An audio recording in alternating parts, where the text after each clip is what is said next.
Sa kaugnay na balita, tiwala si Senate President Francis Escudero na isang demolition job laban sa kanya at kay Senate Majority Leader Joel Villanueva ang issue ng umano'y paglustay nila sa flood control funds.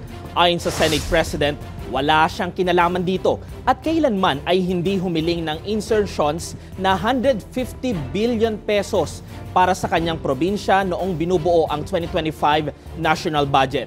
Posible rin anyang may kinalaman ito sa politika, lalo nitong mga huling linggo ng 19th Congress kung saan naging matunog pa rin ang pangalan niya na mananatiling leader ng Senado. Mababatid nitong Lunes sa ika-4 na SONA, kinastigo ng Pangulo ang mga opisyal na nagnanakaw sa pondo ng flood control projects na punot dulo kung bakit palpak ang ilan sa mga ito o di kaya na may hindi napapakinabangan sa tuwing may sakuna. Grabe naman kasi yung insinuation ng mga naninira. Pag nag-amyenda ka ng budget, insert na agad, illegal na agad, bawal na agad, may kita na agad. Hindi naman siguro tama yon. Mali naman yata yon. So anong gusto niyo sabihin sa amin? Wala kaming karapatan baguhin yung sinasubmit na panukalang budget ng DBM.